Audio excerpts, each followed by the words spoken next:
Fellow Toastmasters, most welcome guests. Once upon a time, there was a king and a queen that really wanted to have a child.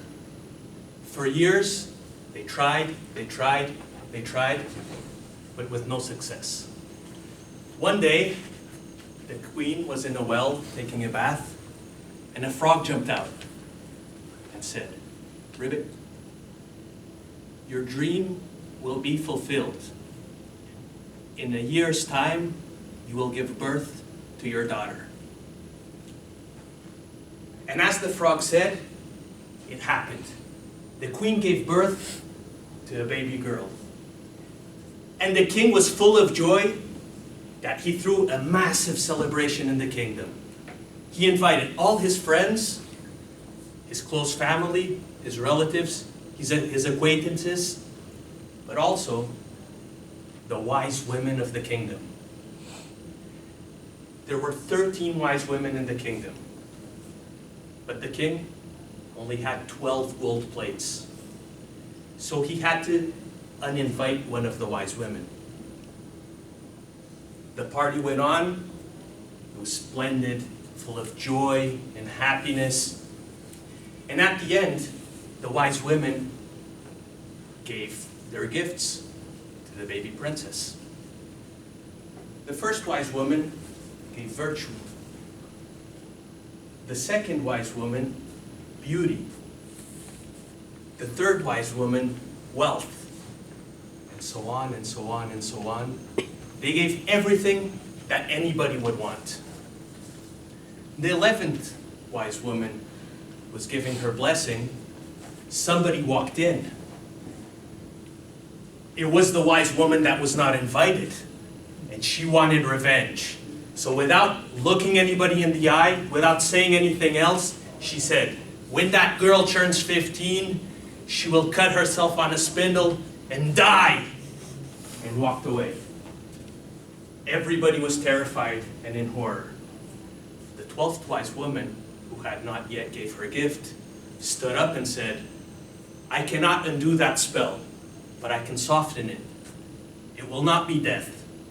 It will be 100 years of deep sleep." The king ordered that all spindles in the kingdom to be burnt. And in the meantime, all the gifts that the wise women gave the princess came into effect as she turned into a beautiful, intelligent, well-educated girl that everybody loved. So the years went by and by. And then came the day that the princess turned 15. The king and the queen had to go out for a few hours on that day. And like any other 15-year-old kid, she was playing around the house, going inside each room, checking under each corner, till she found this tower in the castle. Had a narrow stairway. She decided to go in. So she went up. There was this wooden door with this rusty key. She turned it, and the door slammed open. Inside was this old lady with a spinning spindle. And she asked, "Hi, old lady. What are you doing?" "I'm spinning, my darling." "Can I do that too?" And she approached it, touched it, and cut herself. And fell immediately into a deep sleep. And very quickly, the spell went all through the castle. The king and queen, who had just arrived, were in the hallway, fell asleep. So did their attendants. The horses in the stalls fell asleep. The dogs in the courtyards. The pigeons on the roof. The flies on the wall. The cook in the kitchen that was just about to push the kitchen boy's ears for misbehaving fell asleep. The maid that was just about to chop the black chicken's head off fell asleep. The fireplace stopped burning. The wind stopped blowing. The leaves from the trees fell off. Everybody was asleep. And in the castle, a thorn hedge began to grow. It started surrounding the entire castle. And it was each time higher and higher and higher, that suddenly you couldn't see the castle anymore. And for years, the legend went on of the sleeping princess, Little Briar Rose. Several princes tried to go and save the princess.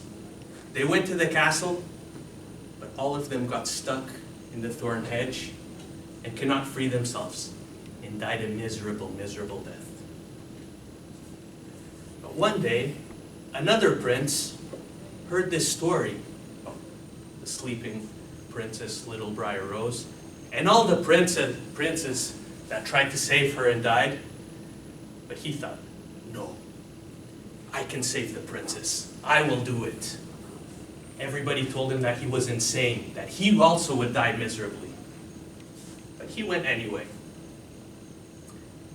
100 years had passed since the princess fell asleep. So when he got to the castle, there was a pathway of flowers. So he went in the castle, he saw the king and queen sleeping, all the attendants. He decided to go up the tower that he just saw. He went up, and there was the princess sleeping. He bent down, gave her a kiss on the cheek, and she opened her eyes and smiled to him. So he gave her her hand, and they went back down. Everybody was asleep, but the horses suddenly woke up. The dogs in the courtyard with their little tails woke up. The pigeons flew out. The flies on the wall. The cook in the kitchen woke up and pushed the boy's ear. The maid woke up and chopped the chicken's head off. The king, the queen, all the attendants woke up, looked at each other, smiled and cried of joy, hugged each other, and were full of happiness. It was a very happy day. That day and all the days after, because the prince and the princess married and lived happily ever after.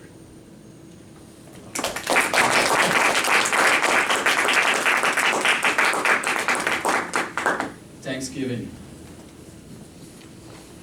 And we will give 1 minute for evaluation for Kevin's speech on project number 1.